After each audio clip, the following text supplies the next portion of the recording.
All right, welcome everyone. My name is Rebecca Keyel. I'm an instructional technologist at Smith College. I use she, her pronouns. And today we're going to present piloting a student-faculty partnership in course redesign. Hello, my name is Abril Navarro, and I work as an instructional technologist at Smith College with Becca, and I also use she, her pronouns.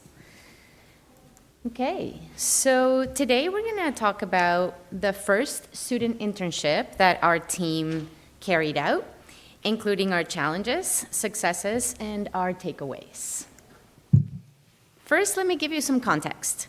Smith College is a small liberal arts women's college located in the Pioneer Valley of Western Massachusetts in the United States. The college strives to provide a dynamic learning environment through an open curriculum. Smith has traditionally offered face-to-face instruction through its residential campus, and Moodle was originally acquired to teach a number of online courses. The displaced Moodle, Smith's LMS, as an available digital platform that existed but wasn't at the forefront of face-to-face classes. Moodle functioned mostly as a repository of resources. The need to use Moodle more robustly, which happened rather abruptly, came up when instruction moved to online due to the COVID-19 pandemic. At that time, the college's self-hosted instance supported undergraduate classes as well as the initial online courses, and it ran rather customized to accommodate its community.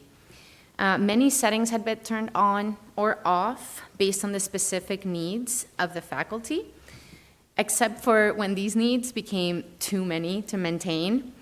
And then at that time, Smith's IT leadership decided to move the LMS to a hosting service, prompting an update to the latest stable version of Moodle.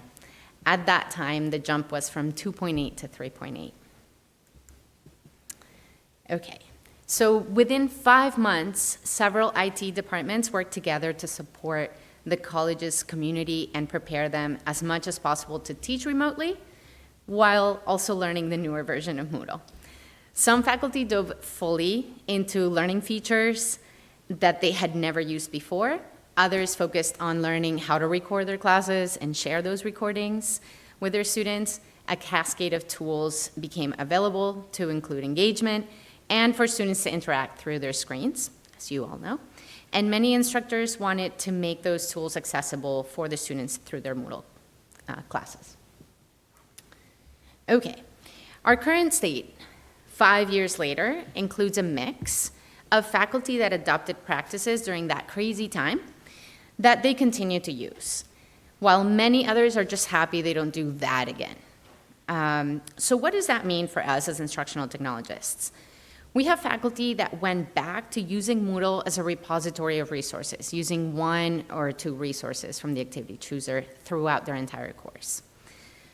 We have faculty seeking to have their assignments, feedback, readings in Moodle, but don't want to deal with grading or prefer methods such as ungrading. And there are some faculty who want as much transparency as possible through their Moodle course, mirroring as much as they can their syllabus, and including setting up their gradebook in the same way they have their grading in the syllabus. Okay, so what does support look like? Our team is part of the Learning, Research, and Technology Department at Smith. LRT, as we refer to it, consists of a team of subject librarians and a team of instructional technologists and educational media producers. Our department is unique in its composition because the subject librarians that support research are library staff, while us, the instructional technologists and educational media producers, are information technology staff, nested within the IT structure. We consult and co-teach with faculty to carry out digital projects and provide Moodle training and support that includes recommendations on best practices, but our roles don't serve as official instructional designers. Now that you have some background, let's move to the internship project The Information Technology Services at Smith launched its first internship program in 2024 with the goal of offering students a variety of experiences through projects being carried out by different IT departments. The 2025 internship cohort was structured as a 10-week program, working 35 hours per week. There were 8 student interns, and each intern worked on 2 projects that belonged to separate IT departments. These are the projects students worked on this past summer. Our department worked with 3 student interns, and of the 3, 2 students worked on the Moodle redesign partnership program, which is what we're going to describe in this presentation. Now, moving on to recruitment, how did we get faculty to sign up? The Moodle redesign partnership project was advertised in the college's bi-weekly newsletter at the end of the spring semester. We recruited faculty that had availability to redesign their Moodle courses during the summer months. And the expectation was to meet up to 3 times during the months of June and July. On the other hand, students went through a selection and recruitment process that included an application form and interviews with members of the IT departments carrying out projects. Students had the opportunity to rank their projects of interest based on the skills they wanted to develop. These screenshots belong to the faculty recruitment documents. 4 members of the faculty signed up through the newsletter announcement. And in addition to those who signed up voluntarily, I reached out individually to another 5 faculty members, encouraging them to participate in this initiative. All participating instructors were asked to fill out the same registration form, providing some basic information about the course they wanted to work on and the Moodle resources and activities they were interested in using. The project ended up with 7 instructors wanting to partner with a student and collaborate on their Moodle courses. Okay. Once faculty had applied to the program, our interns received the Moodle redesign application forms to learn about the projects and choose which courses they wanted to partner with. Neither of the interns had worked with these faculty before, and all of the faculty taught in subjects that were outside of the interns' intended majors. So this gave our interns the opportunity to work across disciplines. The internship objectives were addressed individually and with each student, and it was solidified through a learning contract. Learning contracts were discussed openly to try to address questions, interests that the students had from the beginning. We also modeled our work practices, meaning that our work as instructional technologists tends to be highly collaborative, flexible, and self-structured. So we ran the internship in a similar manner, giving the interns the opportunity to structure their tasks and develop time management skills.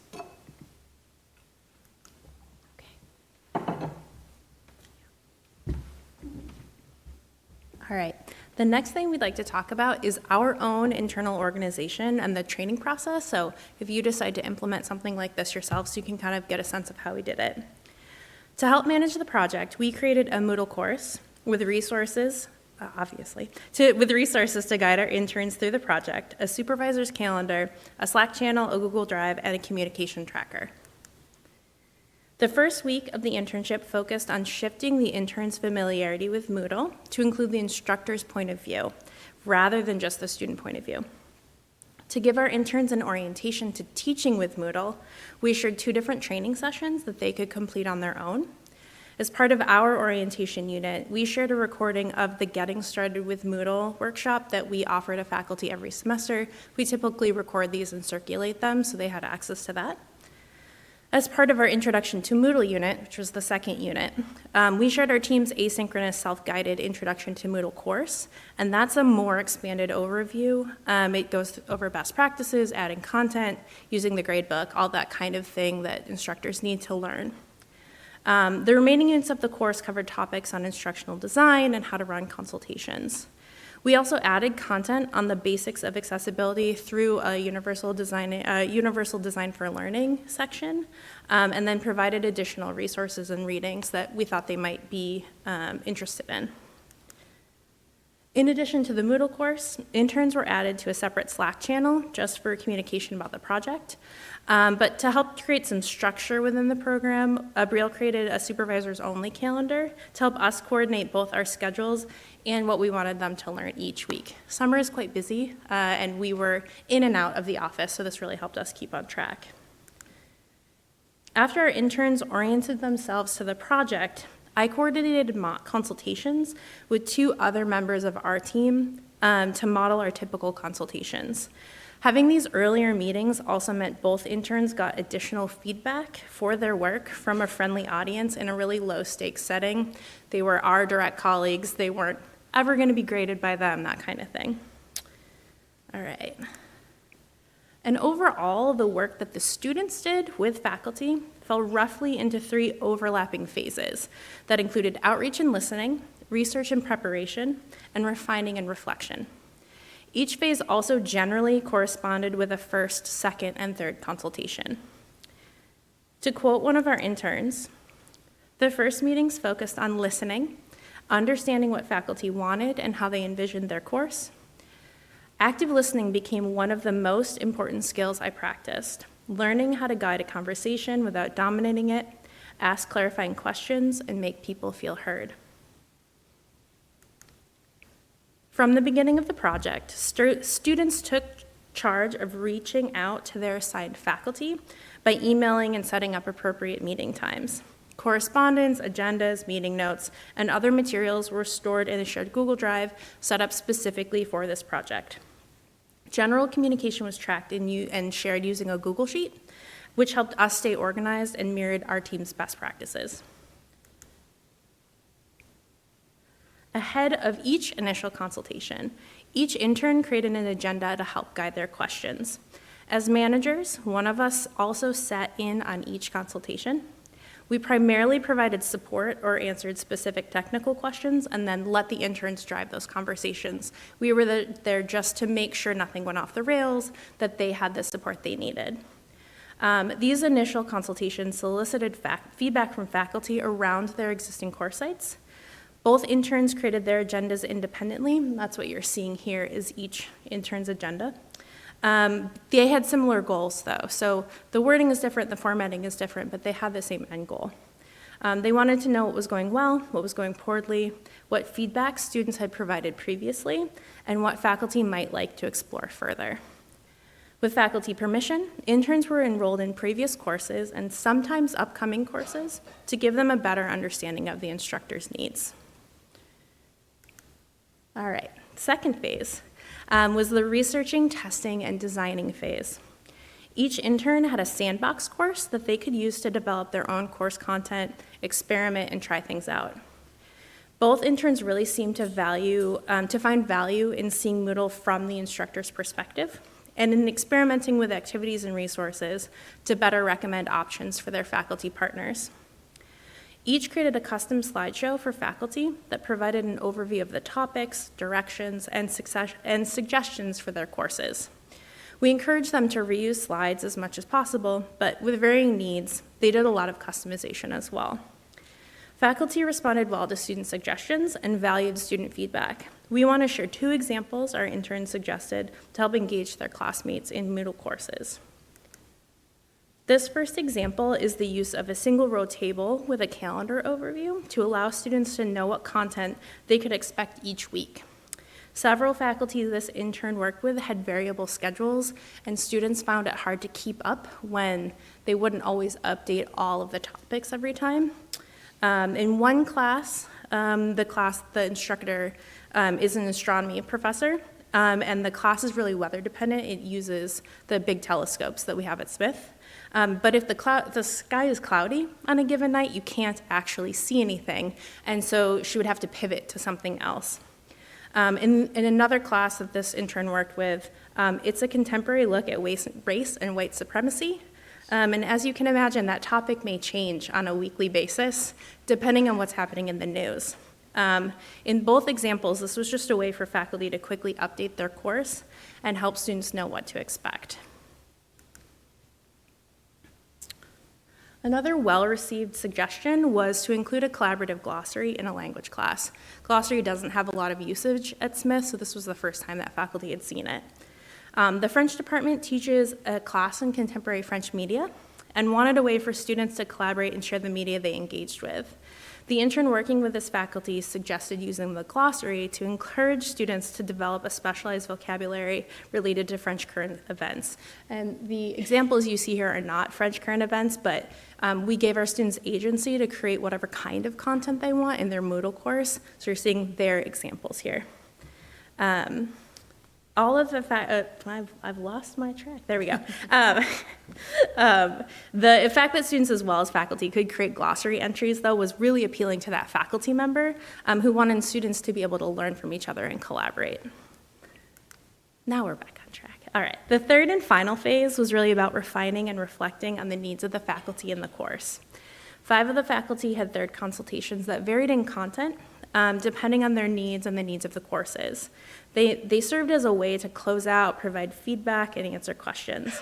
In some cases, this was just reiterating earlier recommendations, filling in a TA who was able to join at the last minute, or in others, it was just walking a faculty member through setting up a tool or reminding them how to complete something the intern had demonstrated before.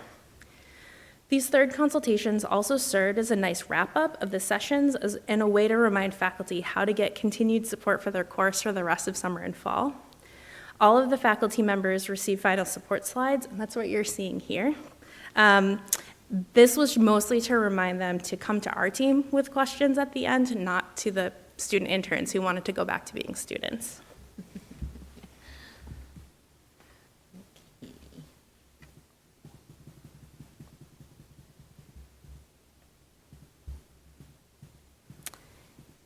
Now that you have heard, now that you've heard about the way the program progressed, what were our main successes and challenges? Like any pilot project, we encountered challenges, and like many pilots, most of them were related to timing and time management. The first challenge was the speed needed to spin up the project. We weren't certain whether the project would run until a few weeks before it started, which meant we had to coordinate and set things up quickly to be ready for launch. The tight setup timeline meant that we relied more heavily on self-guided training materials than we would have liked. Together with the limited 10 weeks of the project, and as with most projects, we often wished we had more time for professional development and additional scaffolding for the students. Given the fact that our interns needed to learn and apply new skills rapidly, we also couldn't predict exactly how long it would take each student to complete a task. Additionally, our 2 interns worked during opposite time slots, which made it really difficult for them to collaborate. Another challenge we encountered was working with our selected faculty availability. So this meant that in some cases, our interns had to work ahead of schedule or behind our optimal schedule. And while faculty welcomed the students' perspective and feedback, like Becca just mentioned, an additional challenge was the space faculty needed to process and incorporate the recommendations that the students were making. On our side, managing 2 students who had a collective 9 meetings with faculty throughout the summer and worked in opposite slots was a ton of work. We approached our management as a team, and we spent additional time together, which was generative, and I love Becca, but it also took a good chunk of our day. This felt at times like a balancing act between our time and the number of tasks the students had to complete.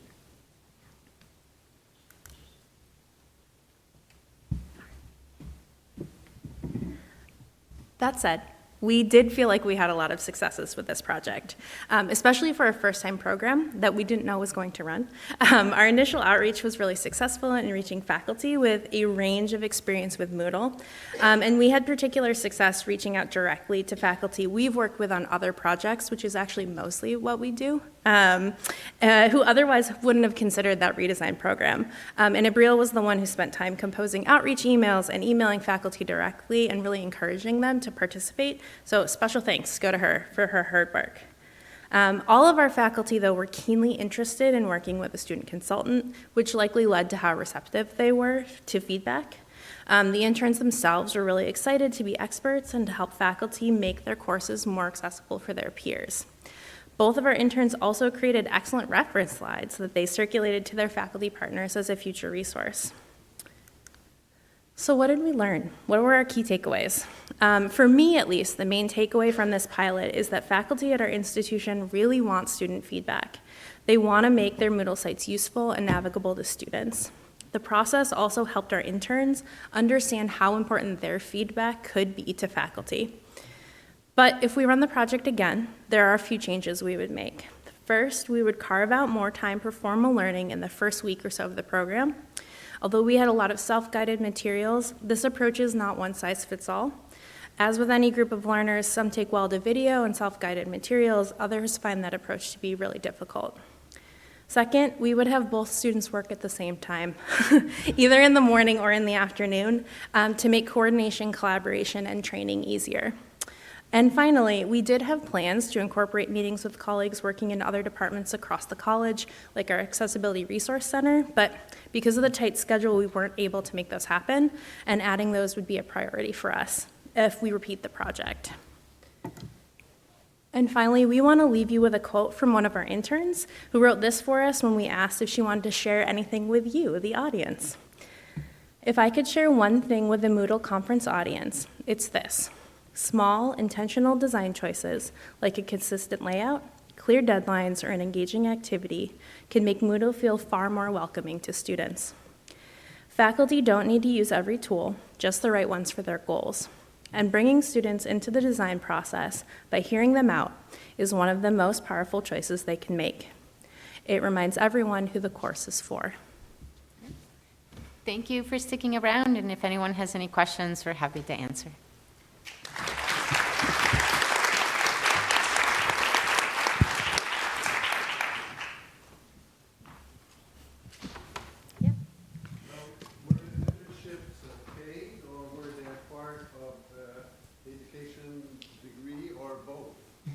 The question was whether the internships were paid or offered for credit or both. The internships were paid. Paid and they were paid and they got a housing stipend at the sort of standard Smith College rate, which is great and enabled students to stay on campus that might not have otherwise, I think. But no credit. Do you, in talking with the interns, did they express at any times like to push the professors towards certain types of activities based on like the ones that they or their peers enjoyed more? Like how did the design collaboration actually occur from a activity selection process? You want to talk about that? Do you? Okay, that is a great question. Primarily the faculty we worked with either had a lot of familiarity with Moodle and had been using it for a long time and had very specific things they wanted to accomplish, or were really open to using anything, and so I don't feel like they received a lot of pushback around we think you should use this, and then the faculty was like, no. They did a lot of like, here are some options, which is sort of how our team works.